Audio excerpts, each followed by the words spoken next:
سنة 1954 قامت الثورة الجزائرية. شعب كامل قرر يقول للاستعمار الفرنسي كفاية، ومش بس اللي كانوا جوه الجزائر، حتى الجزائريين اللي عايشين في فرنسا كانوا بيحاولوا يساعدوا الثورة بأي طريقة يقدروا عليها. ومن بين الناس دول كان في عيلة دفعت ثمن موقفها غالي جدا. الشرطة الفرنسية هجمت بيتهم واتقبض على الأب، واضطرت الأسرة كلها تهرب من فرنسا للبنان لأن بنتهم بقى صادر في حقها حكم بالإعدام. البنت دي هي اللي العالم عرفها بعد كده باسم وردة الجزائرية، وده كان مجرد أول اختبار في حياتها، لأن بعد كده هتواجه أزمات تانية كانت كفاية إنها تنهي مشوار أي فنان. هتتمنع أغانيها وهتبعد عن الفن سنين، وهتخسر حب حياتها الموسيقار بليغ حمدي. قلت له بودعك يا بليغ، بودعك، أقول للناس بودعك وبودع الدنيا معك. قال لي هتشوفي. لكن الغريب ان كل مره كانت الحياه بتاخد منها حاجه كانت بترجع اقوى من الاول. فازاي ده حصل؟ وازاي ورده رغم كل اللي مرت بيه قدرت تبقى واحده من اهم اصوات الغنى العربي لحد النهارده؟ ده اللي هنعرفه في الفيديو ده.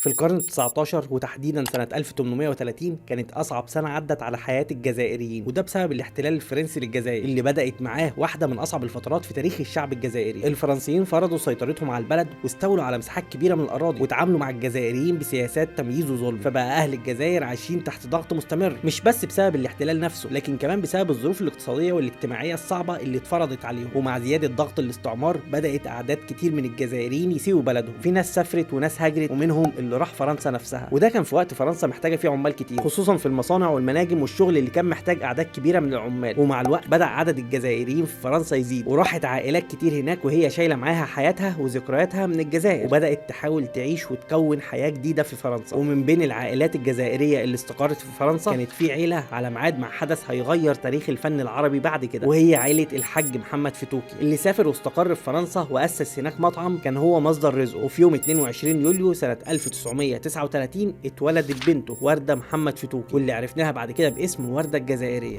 والدتها كانت لبنانية ومحبة للأغاني، ودي كانت أول حاجة زرعت جوه وردة حب كبير للغنى. الوطنية خدتها من بابا، لكن الفن من ماما. وهي بتطبخ لازم بتغني، وهي بتنظف لازم بتغني، وأنا بسمع كل ده، يعني بتسجل هنا. مع الوقت المطعم بتاع والدها بدأ يتشهر وسط المهاجرين في باريس، سواء من الجزائر أو البلاد العربية. وبقى المطعم بالنسبة لأي حد لسه واصل باريس ومش عارف يبدأ منين محطة أولى بيروحها، وبعدها يشوف بقى هيتصرف إزاي. وبين المهاجرين دول كان في كتاب وشعراء ومغنيين عرب، ومن هنا كانت بتحصل في المطعم سهرات غنى والقاء شعر. ووردة اللي كبرت وسط الاجواء دي بدات تتعلق بالغنى اكتر. لما والدها لاحظ حبها للموسيقى ولاحظ كمان ان صوتها مميز، فقرر يسلمها للفنان الصادق سوريا اللي اهتم بيها وبدا يدربها على اصول الغنى بشكل احترافي. ومع الوقت بقى الصادق هو المشرف على تدريبها، ووردة وهي لسه صغيره جدا بدات تغني في مطعم والدها قدام الجمهور. ومع تطور مستواها بقى ليها فقره ثابته في المطعم، وكانت بتغني فيها اغاني لعمالقه الطرب زي ام كلثوم ومحمد عبد الوهاب وعبد الحليم واسمهان، لدرجه ان من ضمن الجمهور اللي كان بيتفرج عليها كان فريد الأطرش موجود في مره واعجب بصوتها. غنيت قدامه وكان عاوز يوديني مصر، بس كانش عاوز ياخد اهلي معايا، وما كانش ممكن اسافر لوحدي، كنت صغيره قوي. ومع كل مره كانت بتقف فيها قدام الجمهور كانت خبرتها بتزيد وثقتها بنفسها بتكبر، لحد ما بدات تقدم اول اغاني خاصه بيها من الحان الصادق سوريا. ومن هنا بدات ملامح مشوار ورده الفني تظهر بوضوح. شهره ورده وصلت لدرجه انها غنت في الاذاعه الفرنسيه الموجهه للعرب وهي لسه عندها 11 سنه بس.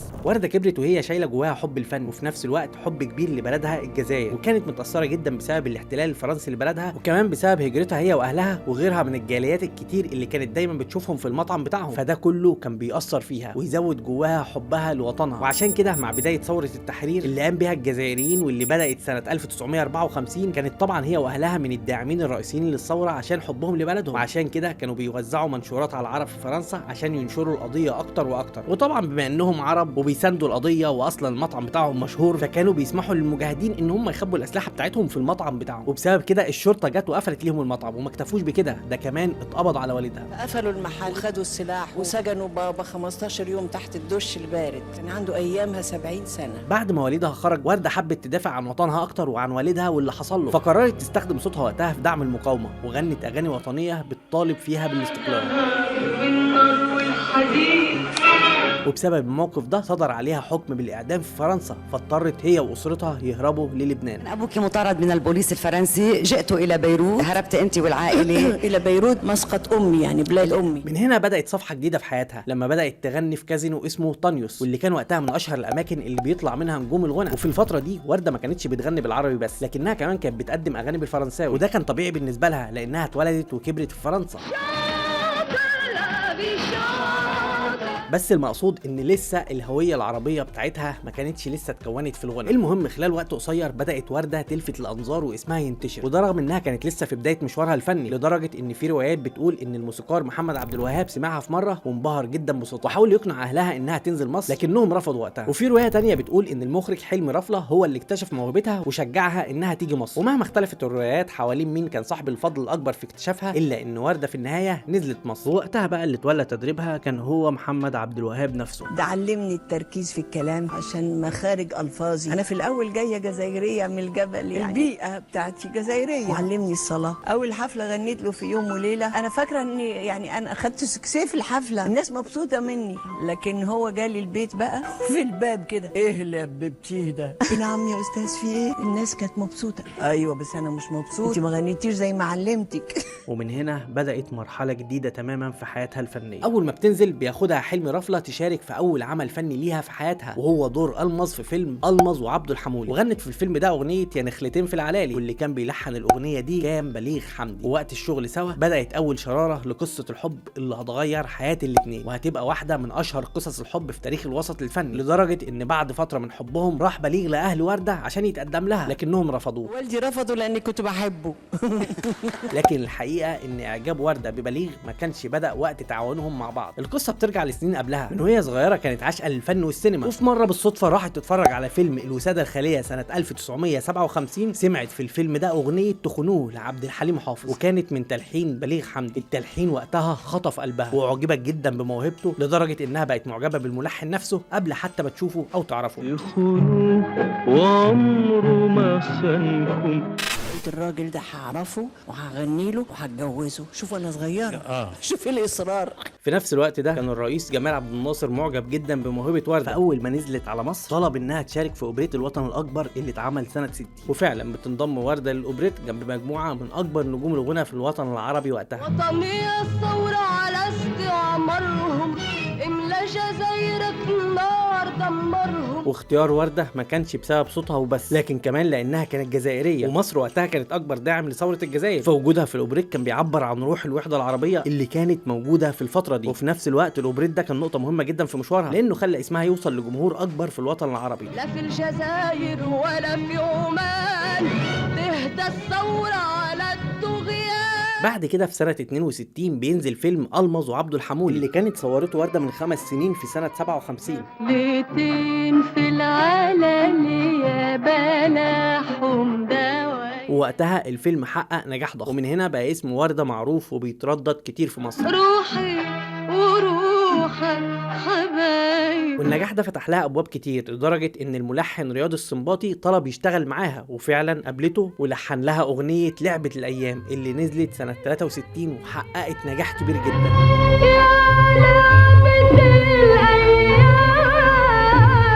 ومن هنا بقت ورده مش مجرد مطربه جديده، لكنها بقت اسم كبير الكل مستني خطوتها اللي جايه. بس وهي في قمه نجاحها حصلت حاجه قلبت حياتها كلها وخلت مشوارها الفني ياخد اتجاه تاني خالص. في الفتره دي بدات اشاعه بتربط بين ورده والمشير عبد الحكيم عامر وزير الحربيه وقتها، والغريب ان الاشاعه دي كان ليها اصل في موقف حصل قبلها بسنين. الحكايه بدات سنه 59 وقت الوحده بين مصر وسوريا. ساعتها كانت ورده ماشيه بعربيتها على طريق بلودان في دمشق، لكن العربيه عطلت بيها، وبالصدفه وهو بيعدي المشير عبد الحكيم عامر من هناك شافها وامر الناس اللي معاه يساعدوها ويوصلوها للمكان اللي كانت رايحه له. في الاول ورده ما كانتش تعرف هو مين، لكن اول ما عرفت راحت بنفسها تشكره في الاستراحه، ووقتها كان موجود معاه انور السادات وعبد الحميد السراج، وانتهى الموقف عند كده. لكن لما ورده استقرت في مصر بعد كده وبدات تحقق نجاح كبير، بدات تنتشر حكايات في الوسط الفني بتقول انها كانت بتتكلم قدام بعض الناس ان في علاقه قويه بينها وبين المشير عبد الحكيم، وانها تقدر توصل له في اي وقت. والكلام ده اتنقل بسرعه وخلى ناس كتير يصدقوا ان ورده ليها نفوذ كبير وعلاقات قويه. ومع الوقت الاشاعات كبرت اكتر، وظهرت روايات بتقول ان المشير لما عرف بالكلام ده اصدر قرار بخروج ورده من مصر. وبرده بعدها ظهرت روايه تانية بتقول ان حكايه علاقه ورده بالمشير ما كانتش حقيقه، وانها كانت مجرد تغطيه منه عشان يخفي جوازه السري من الفنانه برلينتي عبد الحميد. لكن الحقيقه ان الروايات ما وقفتش عند كده، لان الاعلامي وجدي الحكيم اللي كان صديق مقرب من بليغ حمدي وورده وعبد الحليم حافظ في عز نجاحاتهم نفى الكلام ده كله، واكد ان قصه العلاقه بين ورده والمشير ما كانتش غير اشاعات. شائعه عبد الحكيم عامر دي شائعه كاذبه منذ البدايه. لم ترى ورده عبد الحكيم عامر الا مره واحده في حياتها يوم ما غنت الوطن الأرض، ونزلوا الفنانين يسلموا على الرئيس وكان المشير جنبيه، والمشير سلم عليها ولا أهلا بالجزائر. لم تره بعدها في حياتها على الإطلاق. بعد كده وردة كانت داخلة على مرحلة جديدة تماما بعيدة عن الفن والأضواء. سنة 62 كانت أسعد سنة بالنسبة لوردة وبالنسبة لأي حد جزائري، وده لأن في السنة دي بتستقل أخيرا الجزائر، فبتروح على طول وردة على هناك عشان تغني في حفل الاستقلال. ولما بتستقر هناك فترة بتتجوز من وكيل وزارة الاقتصاد الجزائري جمال قصيري، وخلفت منه ابنها رياض وبنتها وداد، وقررت تتفرغ لبيتها وأسرتها. وبيقال إن جوزها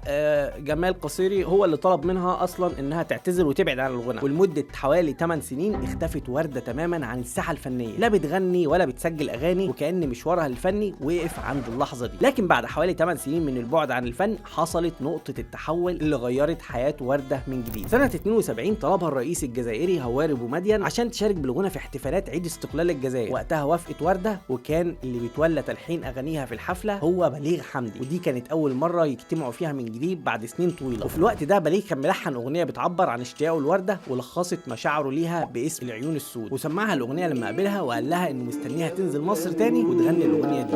العيون السود في بلدنا. وردة أول ما طلعت على المسرح عشان تغني في الاحتفال، الجمهور استقبلها بتشجيع كبير جدا، وكأنها عمرها ما غابت عن الغنى. التشجيع ده رجع لها ثقتها في نفسها وحسسها إن مكانها الحقيقي لسه على المسرح، فقررت ترجع للفن مرة تانية. لكن القرار ده ما عجبش جوزها لأنه كان رافض تماما فكرة رجوعها للغنى. لكن مع تمسك كل واحد بموقفه انتهى الموضوع بانفصالهم. وبعد ما انفصلت عنه في نفس السنة نزلت مصر، وأول ما نزلت اتعمل ليها حفلة وغنت فيها أغنية العيون السود اللي كتبها بليغ. قد العيون السود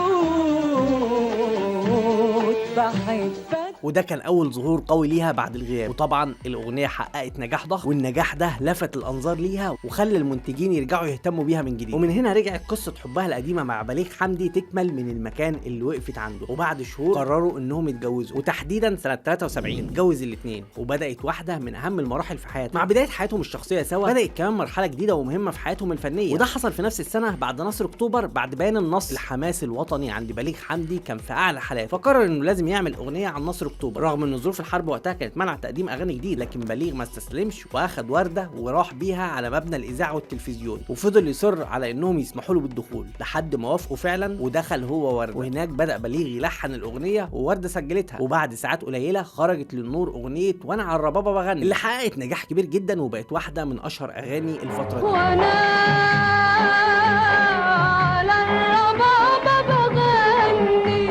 والنجاح ده كان مجرد البدايه، لان النجاح اللي جمع بليغ ووردة ما وقفش عند اغنيه واحده، لكنه اتحول مع الوقت لشراكه فنيه قويه لكل واحد فيهم كان بيكمل التاني. وده حصل في نفس السنه برضه بمشاركتها في فيلم صوت الحب، وقدمت من خلاله مجموعه من الاغاني اللي حققت نجاح ضخم زي العيون السود، اللي حلمي رفله اول ما سمعها منها بتغنيها في الحفله قرر يخليها تغنيها في الفيلم. قد اللي فات من عمري بحبك. وكمان اغنيه اشتروني واغنيه طب وانا مالي.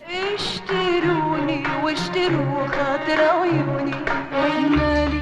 طب وانا مالي وانا مالي بالاحزان انا مالي. والاغاني دي كانت من تلحين بليغ، وطبعا بيحققوا نجاح كبير. نجاح بليغ ووردة ما وقفش عند كده، لا كمان قرروا يغنوا سوا الاغنيه اللي كانت سبب في ان وردة تعجب ببليغ من البدايه، وهي اغنيه تخنوه. وفعلا قدموا الاغنيه مع بعض. تخنوه وعمره ما خانكم. لكن نجاح بليغ ووردة مع بعض عمل شويه جدل في الوسط الفني، خصوصا عند الفنانين اللي بليغ كان بيلحن لهم، وبالاخص يعني عبد الحليم حافظ، لان قبل ارتباط وردة ببليغ كان هو بالفعل اللي صنع مجموعه من افضل اغاني حليم زي جنى الهوى وعلى حزب وداد قلبي وانا كل ما اقول التوبه. فطبيعي انه يبقى غيران من وردة لانها سحبت منه نجاحات كتير. وهنا بقى في جو خالي من المنافسه الشريفه، ناس كتير اكدت ان العندليب كان بينقل كلام لبليغ بيحاول بيه يوقع بينه وبين وردة، وعشان كده لما وردة عرفت بالكلام ده استغربت جدا، خصوصا انه يعني كان صديق مقرب منهم هما الاثنين، وكل يوم والتاني كان بيزورهم في البيت. وعشان كده عملت اغنيه مخصوص تلقح فيها على حليم، واللي هي اغنيه ولاد الحلال اللي فيها الكوبليه ده.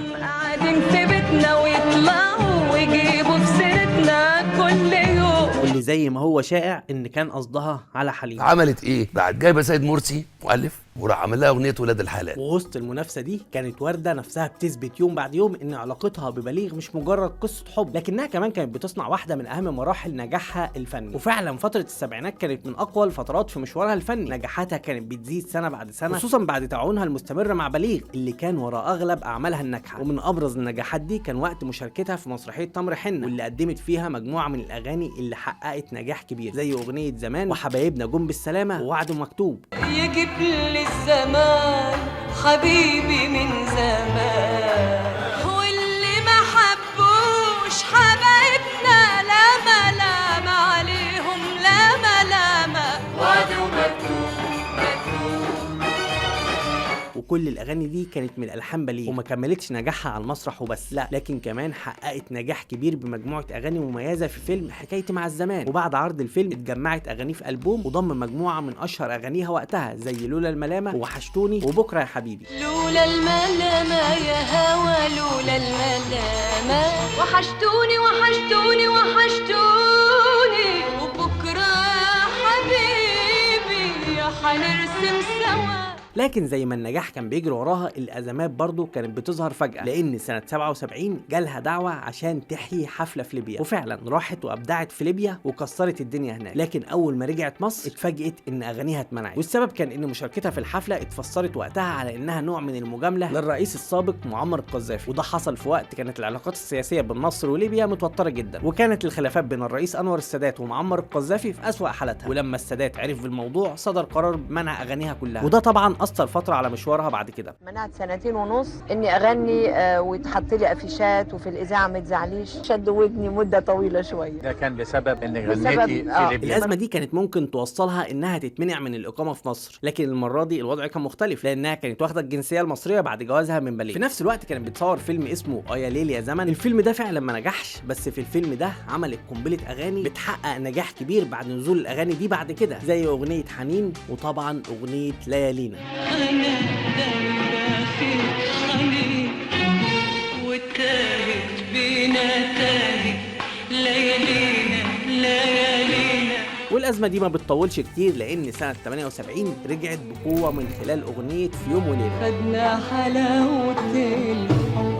والاغنيه دي وراها حكايه مثيره للجدل، لانها في الاساس كانت مترشحه للمطربه ميادة الحناوي، وفعلا ميادة بدات تحضيراتها. كنت كل يوم اعمل بروفات على الصوت، تدريب انا واستاذ الموسيقار الراحل العظيم عبد الوهاب، وتولدت الاغنيه هاي. وبعدين حصل انه والدي عي في سوريا في حلب، قلت له لا حنزل اشوف الوالد وارجع، ونزلت. وبعدين تفاجأت انه وردة الله يرحمها اخذت الاغنيه. ورغم الجدل اللي حصل وقتها، اول ما الاغنيه نزلت حققت نجاح استثنائي، وبقت واحده من اهم العلامات في مشوارها الفني، ولسه لحد النهارده تعتبر من اشهر الاغاني اللي ارتبط اسمها بورده، ولسه الجمهور حافظها وبيرددها. في نفس السنه برضه وصلت نجاحها وقدمت واحد من اشهر مسلسلاتها، وهو مسلسل اوراق الورد، واللي غنت فيه مجموعه من الاغاني اللي حققت نجاح كبير، وكان من اشهرها معقول احب تاني وتعيش وتفتكرني وانا عندي بغبغان. وطبعا كل اغاني المسلسل ده كانت من تلحين بليغ، والنجاحات دي اكدت قد ايه بليغ وورده كانوا ثنائي فني استثنائي، خصوصا ان الحانه كانت حاضره في كل اغاني المسلسل. تعيش وتفتكرني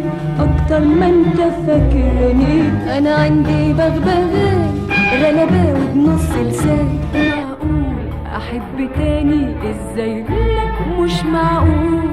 لكن رغم كل النجاح اللي كان بيحصل قدام الناس، حياتهم الشخصيه كانت بتاخد منحنى مختلف تماما. بعد كل النجاحات دي كان ممكن اي حد يفتكر ان حياتها بقت مستقره وانها اخيرا لقت السعاده على المستوى الفني والشخصي، لكن الحقيقه كانت عكس كده تماما، لان في سنه 79 كانت شاهده على نهايه واحده من اشهر واقوى قصص الحب في الوسط الفني، قصه ورده وبليغ حمدي. الخبر وقتها صدم ناس كتير، لان علاقتهم كانت دايما بتشاف على انها قصه حب استثنائيه بدات قبل الجواز وكملت بعده، وخرج منها اغاني كتير عاشت مع الناس لسنين. لكن مع مرور الوقت بدات الخلافات تزيد بينهم. ورده كانت شايفه ان بليغ شخص عفوي جدا وعشوائي في طريقه حياته، وده كان بيعمل بينهم مشاكل كتير. راجل ملوش مواعيد في حاجه، لازم ينطلق، لازم يغلط، لازم يروح يبات في اوتيل ليله حسب هواه، هو عاوز ايه، ما يهموش الوليه دي مستنيه في البيت على العشاء ولا.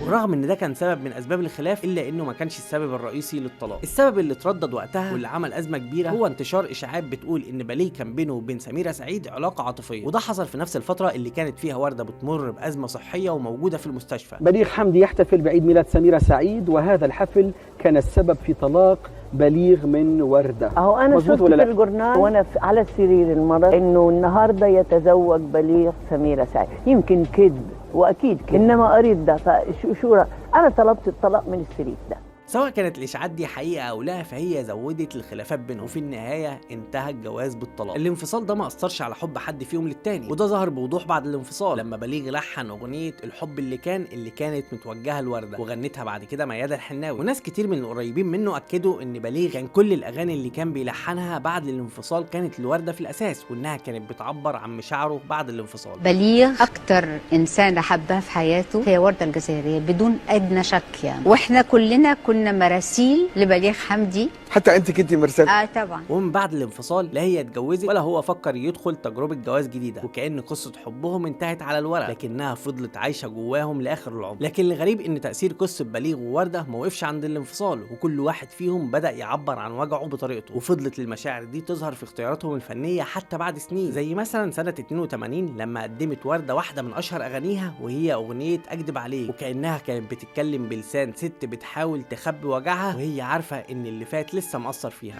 اكدب عليك لو قلت بحبك، لسه اكدب عليك. كمان بليغ بعد الطلاق بفتره كبيره كتب ولحن اغنيه كلها وجع وحنين، وكانت بتعبر عن احساسه بعد نهايه علاقتهم، وهي اغنيه بودعك. وقتها كلم ورده وطلب منها هي اللي تغنيها. في البدايه كانت رافضه عشان حست ان الاغنيه كلها عتاب ليها، لكن بعد اصرار منه وافقت وسجلتها فعلا. والاغنيه اول ما نزلت حققت نجاح كبير جدا ولمست الناس باحساسها، لان الجمهور كان حاسس ان كل كلمه فيها بتحكي قصه حبهم اللي انتهت، لكنها عمرها ما انتهت في قلوبهم. بودعك وبودع الدنيا معك. بعد نجاح الاغنيه دي وردة رمت نفسها بالكامل في شغلها وركزت كل طاقتها في الغنى. من اهم الاعمال اللي قدمتها بعدها البوم بتونس بيك، والاغنيه دي بالذات اللي هي اغنيه بتونس بيك بتحقق نجاح كبير جدا في الوطن العربي، وبقت واحده من اشهر الاغاني في مشوارها. لما تقرب انا بتونس بيك. وكمان الالبوم ضم اغاني ناجحه جدا زي مليت من الغربه وبتخاف من العين. بتستمر وردة في شغلها لحد ما بتيجي الصدمه الاكبر في حياتها، واللي كانت سنه 93 لما فقدت بليغ حمدي بعد رحله معاناته مع مرض في الكبد. وبرحيله هي ما خسرتش بس الملحن اللي صنع معاها اهم نجاحاتها، لكنها كمان خسرت الانسان اللي شاركها اجمل واهم مرحله في حياتها، وفضل غيابه سايب جواها فراغ كبير عمره ما اتعوض. ورغم الحزن ما استسلمتش وحاولت تواجه المها بالشغل، فكملت في تقديم اعمال جديده زي ما نزلت في نفس السنه اغنيه حرمت احبك، والاغنيه بتحقق نجاح كبير جدا. وكمان بتكمل السنه اللي بعدها بالبومات حققت نجاح كويس وقتها زي سيبوه وخليك معايا وبحر الحب. لكن اللي حصل لوردة بعد كده ما كانش متوقع ابدا، لان في سنه 96 اتعرضت لازمه قلبيه واضطرت تعمل عمليه قلب مفتوح، ومن بعدها بدات حالتها الصحيه تتدهور، وده كان اختبار صعب جدا ليها. ورغم الازمه الصحيه وكل اللي مرت بيه وردة ما استسلمتش وكملت مشوارها الفني بنفس القوه، لان بعد النجاح اللي حققته في حفلتها في فرنسا رجعت بالبوم مميز اسمه مواسم، والالبوم ضم مجموعه من الاغاني زي اوصفك وجواباتي وانتهينا. اوصف مشاعري في الهوى ولا اوصفك، ما ترجعليش جواباتي الا ومعها حياتي انتهينا. لكن برضو النجاح ده ما كانش معناه ان الفتره الجايه هتعدي بهدوء، لان في نفس السنه حصل موقف بسيط في شكله لكنه عمل ضجه كبيره حوالين وردة وفتح باب لازمه جديده في مشوارها. الحكايه بدات لما وردة شاركت في احتفالات نصر اكتوبر، وكانت بتغني قدام الرئيس حسني مبارك، وفي وسط ما هي بتغني قالت له بعفويه غني معايا يا ريس. حرمت احبك ما تحبني.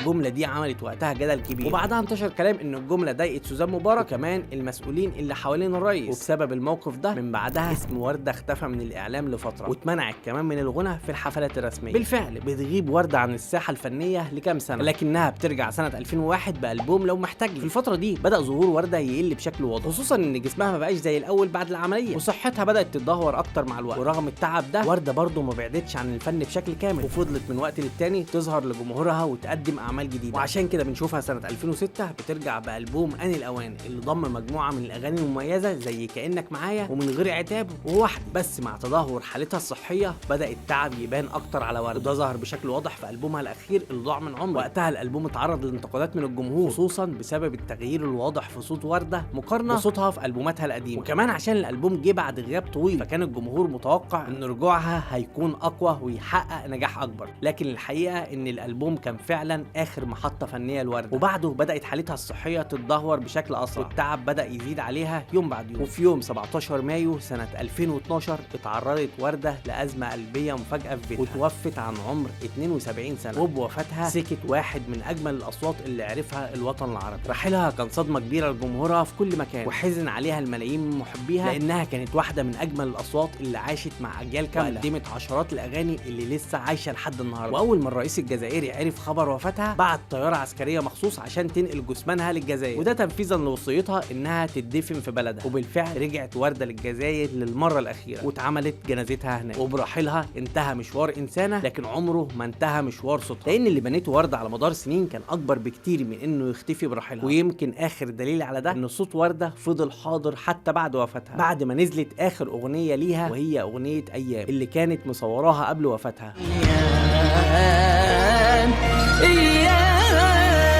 الغريب ان وردة في حياتها خسرت تقريبا كل حاجه. في بدايه حياتها خسرت بلدها، وبعد كده خسرت حبها، وكل شويه كانت بتخسر الاستقرار وهي عايشه في مصر بسبب القرارات السياسيه، ومع الوقت خسرت صحتها وعدت بأزمات كان ممكن تنهي مشوار اي فنان. لكن في المقابل كسبت حاجه كانت اكبر من كل ده، حب الناس. يمكن صاحبه الصوت مشي لكن صوتها عمره ما راح، وكل مره بنسمع فيها اغانيها بنفتكر انها لسه موجوده بينا بنفس الاحساس ونفس التاثير. ويمكن عشان كده فضل اسم وردة لحد النهارده واحد من اهم اسماء الغنى العربي، لسه اغانيها بتتسمع كانها اتغنت امبارح، لانها اثبتت ان الانسان ممكن يخسر حاجات كتير في حياته لكن طول ما الناس لسه بتحبه وبتفتكره عمره ما بيخسر فعلا. وعشان كده فضلت وردة نجمة الوطن العربي على طول.